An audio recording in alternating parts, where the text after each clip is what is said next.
મિત્રો જીગર sir physics YouTube ચેનલમાં આપ દરેકનું હાર્દિક સ્વાગત છે।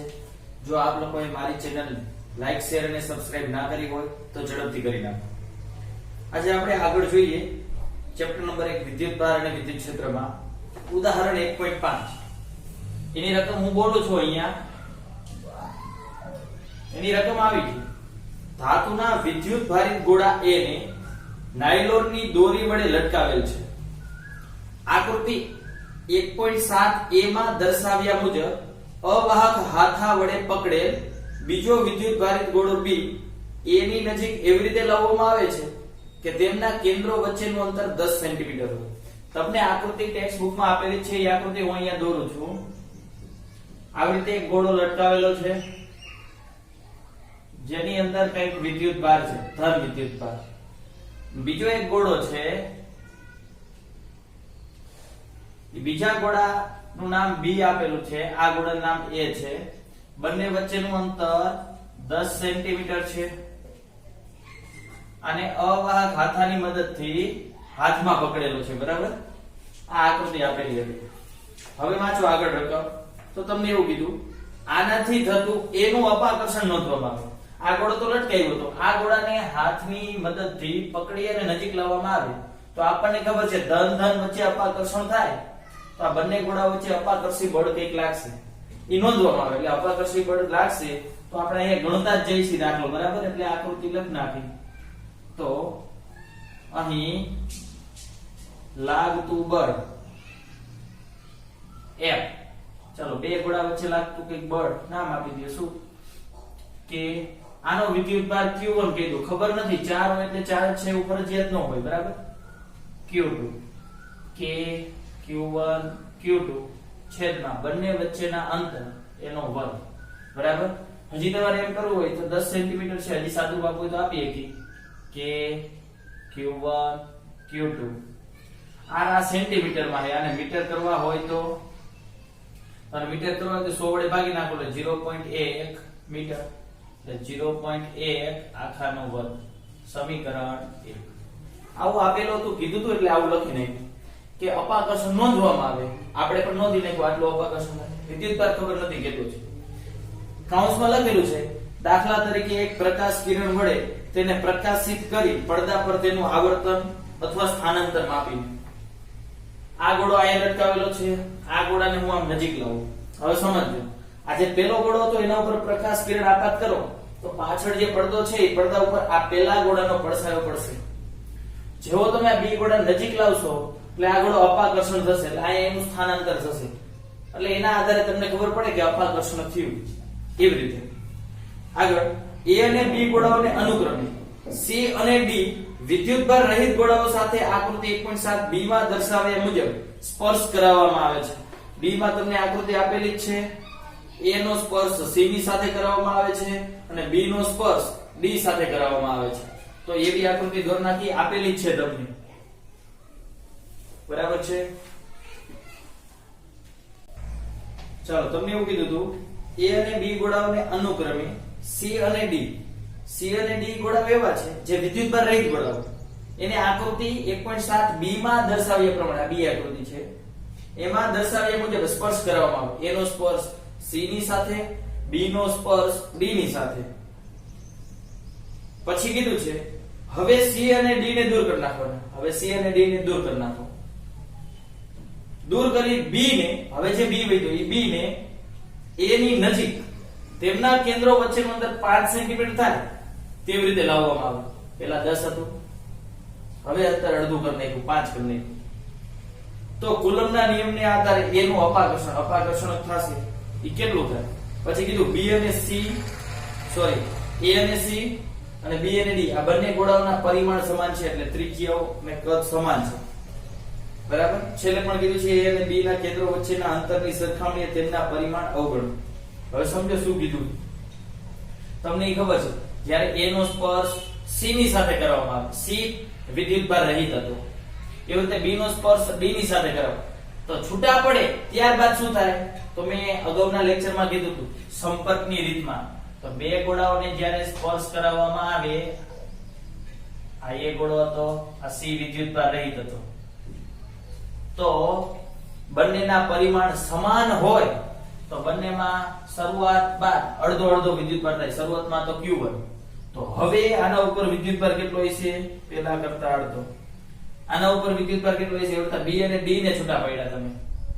પેલા જે B હતો, B ને D ને સંપર્કમાં લાવ્યા તો D તો પરિમાણ વિદ્યુતભાર રહિત હતો. તો B અને D ને સંપર્કમાં લાવીને છૂટા પાડશો તો બંને ઉપર અડધો અડધો થઈ જાય. આના ઉપર Q2/2 એટલે આના ઉપર પણ કેટલો થઈ જાય? Q2/2. રેડી? હવે આ બંને વચ્ચે લાગતું બળ કીધું છે તો હવે લખશું. હવે નવું બળ F' બરાબર કે આનો વિદ્યુતભાર Q1/2, આનો વિદ્યુતભાર Q2/2 છેદમાં બંને વચ્ચેના અંતરનો વર્ગ r². ડાયરેક્ટ કરો તો પણ ચાલે. ચાલો તો k Q1 Q2 છેદમાં આ 2 દુ 4 અહીંયા લખ નાખ્યા. r એટલે 5 છે મીટર કરી નાખો. 0.05 મીટર 100 વડે ભાગી નાખ્યા. અહીં થઈ જશે 0.05 એનો વર્ગ. આ બીજું સમીકરણ મળ્યું. કારણ કે Q1 Q2 નથી ખબર તમને. જો Q1 Q2 ખબર હોત તો આપણે ગુણાકાર કરી k ની કિંમત ખબર હોય બધું સાદું આપો તો નવ પડ મળી જાય. તો હવે શું કરશું? પેલા આપણને કઈક સમીકરણ મળ્યું હતું. સમીકરણ 1 અને 2 નો ગુણોત્તર લ્યો. બરાબર છે? તો તમને આવું મળશે f ના છેદમાં f' બરાબર આ કિંમત મૂકો k Q1 Q2 છેદમાં 0.1 આખાનો વર્ગ આખાઈ છેદમાં આ k Q1 Q2 છેદમાં 4 ગુણ્યા 0.05 આખાનો વર્ગ. આ બધું સાદુરૂપ આપશો તો આ બધું ઉડી જાય છે એટલે જવાબ આવશે 1. તો આનો અર્થ શું થયો? આને આમ લેતા હો f બરાબર f'. એટલે પહેલા જેટલું બળ લાગતું હતું એટલું જ બળ પછી પણ લાગશે. સમજાણો દાખલો મિત્રો કમ્પ્લીટ થઈ ગયું. ખાસ આ વસ્તુ જે હતી મેં તમને શરૂઆતમાં શીખવાડી હતી. બરાબર કે બંને ગોળાઓના પરિમાણ સમાન હોય અથવા તો મેં તમને ડાયરેક્ટ સૂત્ર કીધું હતું સંપર્ક બાદનો વિદ્યુતભાર એનું સૂત્ર હતું યાદ કરો. Q પેલો હોય તો પેલાની ત્રિજ્યા નીચે બંનેની ત્રિજ્યાનો સરવાળો. કમ્પ્લીટ. રેડી? તો આ સૂત્ર ઉપરથી તમે બંને ઉપર અડધો અડધો જ વિદ્યુતભાર પડશે નક્કી થઈ જશે. અહીંયા જે પેલા તો એના કરતા હવે બંને ઉપર અડધો. અહીંયા જે પેલા તો એના કરતા હવે બંને ઉપર અડધો અડધો. સમજાઈ ગયો? ચાલો ત્યાર પછી ખૂબ જ અગત્યનો પ્રશ્ન અને IMP પ્રશ્ન પણ સંપાતપણાનો સિદ્ધાંત લખીને સમજાવો અથવા તો એમ પણ પ્રશ્ન પૂછે. ઘણા બધા વિદ્યુતભારો વડે કોઈ એક વિદ્યુતભાર પર લાગતું બળ કઈ રીતે શોધી શકાય? સમજો. કુલમ્બનો નિયમ આપણે જોયો. કુલમ્બનો નિયમ શું હતો? બે બિંદુવત વિદ્યુતભારો હોય તો એ બે વચ્ચે કેટલું બળ લાગે એ આપણને સમજાઈ ગયું. પણ બે કરતા વધારે વિદ્યુતભારો અથવા તો અસંખ્ય વિદ્યુતભારો હોય તો એ અસંખ્ય વિદ્યુતભારો વડે કોઈ એક વિદ્યુતભાર ઉપર લાગતું બળ કઈ રીતે મેળવાય? તો એના માટેનો નિયમ છે સંપાતપણાનો સિદ્ધાંત. તો હું નિયમ લખું છું. અસંખ્ય વિદ્યુતભારો વડે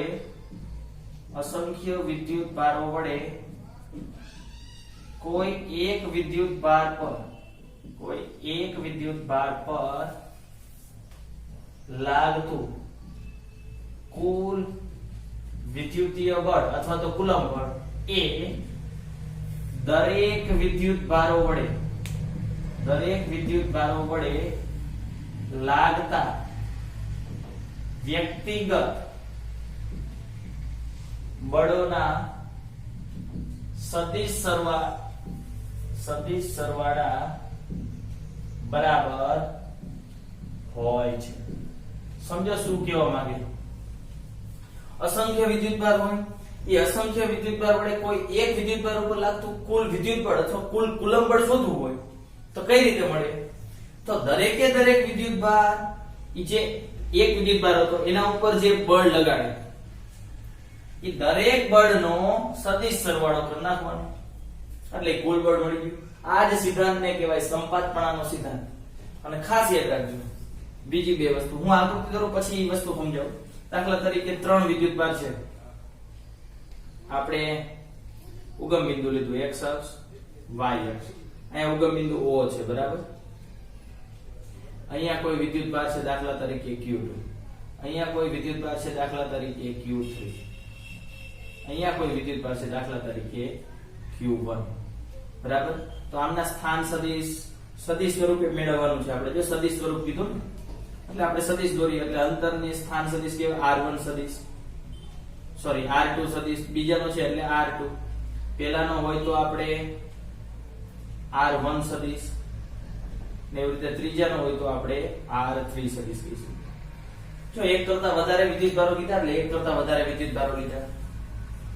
બે જ વિદ્યુતભારો હોય તો તમને આવડે છે કુલમનો નિયમ, પણ એક કરતા વધારે હોય જો છે. દાખલા તરીકે આ Q2 અને Q3 વડે Q1 ઉપર કેટલું બળ લાગે એવું શોધવું છે. તમે એવું પણ શોધી શકો કે આ બંને વડે આના ઉપર કેટલું લાગે, અથવા આ બંને વડે આના ઉપર કેટલું લાગે, ગમે તેટલી ગણતરી કરવાની. આપણે એવું શોધી કે ભાઈ Q2 અને Q3 વડે Q1 ઉપર કેટલું બળ લાગે. આકૃતિમાં ત્રણ વિદ્યુતભાર Q1, Q2 અને Q3 દર્શાવેલા છે. તેમના સ્થાન સદિશો અનુક્રમે R1 સદિશ, R2 સદિશ અને R3 સદિશ છે, બરાબર. તો પેલા આપણે જોઈ લઈએ. હવે આને શું કીધું? Q1 ઉપર લાગતું બળ. તો આપણે લખશું Q1 પર લાગતું કુલ બળ. Q1 ઉપર લાગતું કુલ બળ એને F1 કહી દો, બરાબર. તો Q1 ઉપર કોણ કોણ બળ લગાડે? એક તો Q2 લગાડે, પેલા ઉપર બીજો પણ બળ લગાડે છે, અને પેલા ઉપર ત્રીજો પણ બળ લગાડે છે. જેના ઉપર લાગે એ વચ્ચે, જેના વડે લાગે પાછળ. આના ઉપર I લગાડે ને I લગાડે, આના ઉપર ટોટલ બળ કેટલું થાય? બેયનો સદિશ સરવાળા જેટલું. આ સંપાતપણાનો સિદ્ધાંત થઈ ગયો. આના ઉપર લાગતું બળ શોધવું તો આ લગાડે ઈ બળ, આ લગાડે ઈ બળ, ઈ બંનેનો સદિશ સરવાળો કરવો. કમ્પ્લીટ. તો હવે આપણે આ સમીકરણમાં આપણે આ બે કિંમત શોધવાની, એ બે કિંમત અલગથી શોધી પછી આપણે આમાં મૂકી દે. ડાયરેક્ટ અહીંયા મૂકો તો પણ ચાલે, બરાબર. પણ આપણી થિયરી છે એટલે વ્યવસ્થિત રીતે લખીએ આપણે. આપણે લખશું Q1 પર Q2 વડે લાગતું બળ, વિદ્યુત બળ, બરાબર. તો એને આપણે કહી દઈએ F12. ચાલો, સદિશ બરાબર શું થાય? એનું મૂલ્ય ગુણ્યા એકમ સદિશ. આપણું સૂત્ર હતું સદિશ બરાબર મૂલ્ય ગુણ્યા એકમ સદિશ. જે સદિશ છે એનું મૂલ્ય ગુણ્યા એકમ સદિશ. પણ આ લખવું પડે જ્યાં R12 કેરેટ એટલે શું? તો કે F12 બળ હોય એની જ દિશાનો એકમ સદિશ. દિશાનો એકમ સદિશ. આ સમજાણું? જે દિશામાં બળ લાગે એ દિશાનો એકમ સદિશ. હવે વિચારો આના ઉપર બળ કઈ દિશામાં લાગે? આના ઉપર લાગે, આ લગાડશે. અત્યારે એવું વિચારો બધે સમાન છે, ધન ધન ધન, બરાબર. તો આ ધન આ લગાડે છે તો આને શું કરશે? અપાકર્ષણ, એટલે આ તરફ ધક્કો મારે અને બંનેને જોડતી રેખા ઉપર જ હોય બળ. આ રીતે લાગ્યું F12. સમજાણું? તો આ જ દિશાનો જે એકમ સદિશ હોય આ, એને આપણે R12 કેરેટ વડે દર્શાવીએ. R12 સદિશ પણ કહી શકો, ખરેખર તો R12 સદિશ કહેવાય. એકમ લંબાઈનો હોય તો આપણે એને એકમ સદિશ બોલીએ. હવે જો R1 ઉપર છે પેલો માથું, R2 છે, આપણે આને R12 સદિશ કહેતા હતા, યાદ કરો કોલમના નિયમમાં. જેના ઉપર પેલું માથું એ પેલા લખવાનું, પૂંછડી હોય એ પછી લખવાનું R1, અને આના બરાબર થાય પણ આવું R1 R2. જે પેલા હોય એ પેલા, પછી હોય પછી. યાદ છે?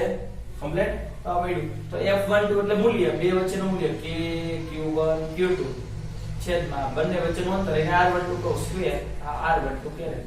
આ બળ મળી ગયું, F12 મળ્યું. એવી રીતે F13 શોધી લ્યો. એટલે Q1 પર Q3 વડે લાગતું બળ, લાગતું વિદ્યુત બળ. તો શું થઈ જશે? F13. ચાલો, સદિશ બરાબર મૂલ્ય ગુણ્યા એકમ સદિશ. રેડી? ચાલો, આનું મૂલ્ય K Q1 Q3 બંને વચ્ચેનું અંતર એટલે R13 કહી દો, એનો વર્ગ.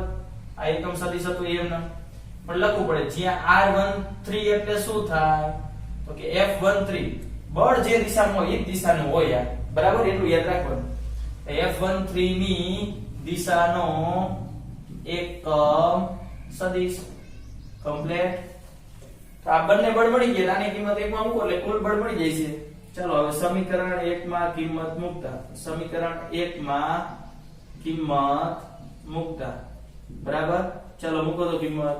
તો F1 સદિશ એમનો F12 ની જગ્યાએ આ મૂકી દો K Q1 Q2 છેદમાં r12 સ્ક્વેર અને r12 કેરેટ પ્લસ એવી જ રીતે f13 મૂકી દયો તો શું થઈ જાય છે k q1 q3 છેદમાં r13 સ્ક્વેર અને r13 કેરેટ.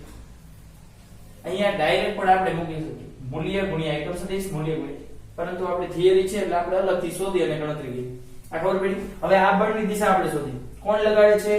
q1 ઉપર લાગે, આ લગાડે તો ધક્કો જ મારશે અપાકર્ષણ, એટલે આ દિશામાં આવશે.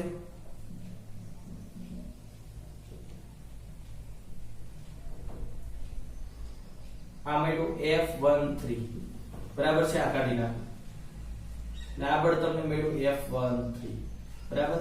એક બળ આ દિશામાં લાગે, એક બળ આ દિશામાં, પરિણામી કઈ દિશામાં લાગે તો આ દિશામાં, ખબર જ છે. પણ ધોરણ 11 યાદ કરો, સમતલમાં ગતિ. બે સદિશનો સરવાળો આપણે ત્રિકોણની રીતથી અને સમાંતર બાજુ ચતુષ્કોણની રીતથી કરતા. તો આ જેટલી બાજુ છે એટલી જ બાજુ આ દોર નાખો, સમાંતર બાજુ ચતુષ્કોણની રીતથી કરવો છે. આ જેટલી બાજુ છે એટલી અહીંયા દોર નાખો અને એનો જે વિકર્ણ મળે એ વિકર્ણ શું થઈ જાય? પરિણામી સદિશ. એટલે આ પરિણામી બળ F1 મેળવ્યું કહેવાય, F1. આ રીતે બળ પૂર્ણ થઈ ગયું. સંપાત બળનો સિદ્ધાંત સમજાણો મિત્રો. પણ ખાસ યાદ રાખો, આ તો આપણે માત્ર 2-3 વિદ્યુતભાર હતા. અસંખ્ય વિદ્યુતભાર હોય તો આટલું સમજાઈ ગયું. આકૃતિનું વર્ણન તમારી જાતે કરવાનું. કુલ બળ માટે જેટલા બળ હોય એ દરેકના લીધે લાગતા બળનો સદિશ સરવાળો મૂકી દેવાનો. રેડી? હવે વ્યાપક રીત લઈએ કે આપણે આમાં લખવાનું છે. હવે આ કાઢી નાખીએ. ચાલો આપણે 3 વિદ્યુતભાર હતા એના માટે કર્યું. અસંખ્ય હોય તો પણ મેળવી શકે. આકૃતિમાં Q1 Q2 Q3 Q4 up to Qn વિદ્યુતભારો દર્શાવેલા છે. તેમના સ્થાન સદિશો અનુક્રમે R1 R2 R3 R4 Rn છે. કુલમ બળનું સૂત્ર આવું છે કે Q1 Q2 r². આને સદિશ સ્વરૂપે દર્શાવવું હોય તો બળ દર્શાવવા પડે. વિદ્યુતભારો લીધા અને અંતરને આપણે સ્થાન સદિશ કહીએ એટલે એટલી વસ્તુ દર્શાવવાની હોય આકૃતિમાં. બરાબર? હવે આપણે ધારી લઈએ, ધારો કે આપણે Q1 ઉપર બાકીના બધા વડે Q1 ઉપર લાગતું બળ શોધવું. એવો ફરજિયાત ન હોય Q1 ઉપર લાગતું શોધવું, ગમે તેના ઉપર લાગતું બાકીના બધા વડે શોધી શકો. તમને એમ થાય Q2 ઉપર બાકીના દરેક વડે શોધવું છે તો પણ મળે. બરાબર? પણ આપણે આના ઉપર લાગતું બળ શોધ્યું. ચલો તો આપણે લખશું Q1 પર લાગતું કુલ બળ, એ કુલ બળને F1 કહી દો. તો કઈ રીતે લખી શકાય? આવી રીતે લખી શકાય. પેલા ઉપર તો બીજોય લગાડે, આજુબાજુના જેના ઉપર શોધવું હોય એના ઉપર બળ કોણ લગાડે? તો આજુબાજુમાં જેટલા વિદ્યુતભારો એ બધાય લગાડે એના ઉપર. એક હોય તો એક, બે હોય 2, 5 હોય 5, 10 હોય 10. આજુબાજુના જેટલા હોય બધાય લગાડે. પેલા ઉપર બીજોય લગાડશે એવી રીતે, પેલા ઉપર ત્રીજોય લગાડશે એવી રીતે, પેલા ઉપર ચોથોય લગાડશે એવી રીતે, પેલા ઉપર n મો વિદ્યુતભાર પણ બળ લગાડશે. સમજાણો અર્થ? જેટલા હોય બધાયનો સરવાળો. હવે આપણે આમાં ડાયરેક્ટ કિંમત મૂકી દઈએ. ઓલામાં આપણે અલગ અલગ રીતે ગણતરી કરી, આમાં ડાયરેક્ટ મૂકી દઈએ. સદિશ બરાબર શું થાય? મૂલ્ય ગુણ્યા એકમ સદિશ. એટલે આનું મૂલ્ય F12, આ દિશાનું એકમ સદિશ એટલે R12 કેરેટ. એવી રીતે અહીંયા એટલે F13 R13 કેરેટ. સદિશ બરાબર મૂલ્ય ગુણ્યા એકમ સદિશ. એવી રીતે અહીંયા મૂલ્ય ગુણ્યા એકમ સદિશ. સમજાય? ચાલો હવે આપણે આના મૂલ્ય મૂકી દઈએ. F12 મૂલ્ય જ છે જો કે Q1 Q2 આ બંને વચ્ચેનું અંતર એટલે R12 કહી દો, એનો સ્ક્વેર અને R12 કેરેટ તો હતા જ, પ્લસ એવી જ રીતે અહીંયા પણ કે Q1 Q3 છેદમાં R13 એનો સ્ક્વેર R13 કેરેટ. એવી રીતે અહીંયા પણ મૂકી દઈએ કે Q1 Q4 છેદમાં R14 એનો સ્ક્વેર R14 કેરેટ. એવી રીતે અહીંયા મૂકી દઈએ કે Q1 Qn n માં આવ્યું R1n સ્ક્વેર R1n કેરેટ. પછી ઘણા પ્રશ્નો થાય સાહેબ તમે આની કિંમત નથી મૂકતા, એકમ સદિશ બરાબર સદિશના છેદમાં એનું મૂલ્ય ઓલામાં મૂકતા હતા. તમે મૂકો તો પણ ચાલે, અહીંયા એમ નામ રાખો તો પણ ચાલે. ઓલા પ્રશ્નમાં એટલે કે સદિશ સ્વરૂપ મેળવવાનું હતું એમાં તો આપણે કિંમત મૂકવી જ પડે. બરાબર? અહીંયા ન મૂકો તો ચાલે. હવે આપણે આને વ્યાપક સ્વરૂપે લખવું હોય તો જો સરવાળો તો ઘણા બધા પદનો છે. સરવાળો એટલે એને વ્યાપક સ્વરૂપે સિગ્મા સ્વરૂપે લખાય. જ્યારે પણ તમે સિગ્મા સ્વરૂપે આખા પદને લખો ને ત્યારે કોઈ એક પદ લખવાનું હોય, કોઈ એક પદ અહીં મૂકી દેવાનું હોય. વિપદ મૂકી દો. એમાં જોવો તો k તો દરેકમાં ફિક્સ છે. k ની કિંમત તો અચળ જ છે, દરેક પદમાં આવે. q1 પણ દરેક પદમાં આવે છે એટલે k q1 ને કોમન રાખવાના. જે દરેક કોમન માં આવે છે એને કોમન રાખવાના. જે બદલાતું હોય એનો જ સરવાળો થાય. જો q2 પછી q3 આવે, q4 આવે, qn આવશે. સમજાયું? તો આ સરવાળો ક્યાંથી શરૂ કરવાનો? એને વ્યાપક સ્વરૂપે i કીધું. એટલે i બરાબર જો i બગડું આવશે, તગડું આવશે, ચોકડું આવશે, પાછળું આવશે એટલે 2 થી શરૂ કરો ને n સુધી. કયા કયા પદ? આ તો કોમન હતું એ કોમન કાઢી લેવાનું હોય. કોમન હોય એ કોમન કાઢી લેવાનું, એ કોમન લખાય. બાકીનું એક જ પદ લખવાનું હોય. આ એક પદમાં જે કોમન આવતું હોય દરેકમાં હોય કોમન લખે. આ પદમાં શું હોય તો q2 પણ વ્યાપક સ્વરૂપે લખીએ એટલે હું એને i કહું. છેદમાં r1 પછી 1 તો બધાય આવશે 1 1 1. 2 હે એની જગ્યાએ i એનો સ્ક્વેર. એવી રીતે અહીંયા 1 પછી અહીંયા i કે આ 1 છે બરાબર, આ 1 છે. આ સમજાયું? આ વ્યાપક સ્વરૂપ થઈ ગયું એનું. i એટલે 2 મૂકવાના, 2 મૂકો તો અહીંયા પણ 2 આવશે, અહીંયા પણ 2 આવશે. પછી i બરાબર 3 મૂકો, અહીંયા 3. સિગ્મા એટલે સરવાળો એટલે આ જ પદ આવે. તો આ કુલ એનું વ્યાપક સૂત્ર મળ્યું. હવે આકૃતિમાં એનો સરવાળો કઈ રીતે થાય મેં તમને હમણાં સમજાવ્યું. સમાંતર બાજુ ચતુષ્કોણના નિયમ ઉપરથી. તો આના ઉપર આ બળ લગાડે કઈ દિશામાં? આ દિશામાં F12. Q3 પણ બળ લગાડે કઈ દિશામાં? આ દિશામાં. રેડી? તો મેં તમને કીધું આ બંનેનો સરવાળો કઈ રીતે કરી શકાય? સમાંતર બાજુ ચતુષ્કોણના નિયમ પર. આ જેટલી બાજુ છે એટલી જ બાજુ આ દિશામાં દોરો અહીંયા. આ જેટલી બાજુ છે એટલી જ બાજુને અહીંયા દોરો અને આ વિકર્ણ દોર નાખો. આ બંનેનું પરિણામી મળી ગયું 1 2 અને આ તો F13. એનું પરિણામી મળ્યું આ.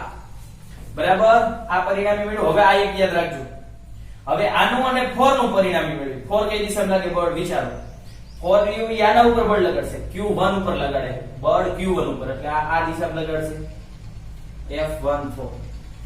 તો આ અને આ બે નું પરિણામી આ મેળવ્યું હતું એટલે અહીંયા ચતુષ્કોણ બનાવો. હવે એક આ અને આ તો આ જેટલું છે એ દિશામાં અહીંયા દોરો. આ જે છે એને અહીંયા દોરો અને આ બે નું પરિણામી મેળવું અહીંયા. સમજાણું? અને F14 અને આ જે હતું F13 અને F12 નું પરિણામી અહીંયા મેળવ્યું. હવે આ અને n નું પરિણામી મેળવો. n વડે કઈ દિશામાં લાગે છે તો કે આ દિશામાં. તો આ જેટલું છે એટલા જ મૂલ્યનું અહીંયા દોરો. હવે આ કાઢી નાખો બરાબર એટલે આકૃતિ તમને ખબર પડશે. એટલી જ લંબાઈ ક્યાં દોરવાનું હોય? આ આકૃતિ સમજાય છે મિત્રો? જ્યાં પરિણામી આવે જે બે નું પરિણામી, દાખલા તરીકે હું આમ દોરું આય બે બળ આવી રીતે છે તો તમારે ચતુષ્કોણ કઈ રીતે દોરવાનું? હજી બે બાજુ ઘટે, બે બાજુ આ બાજુ ઘટે.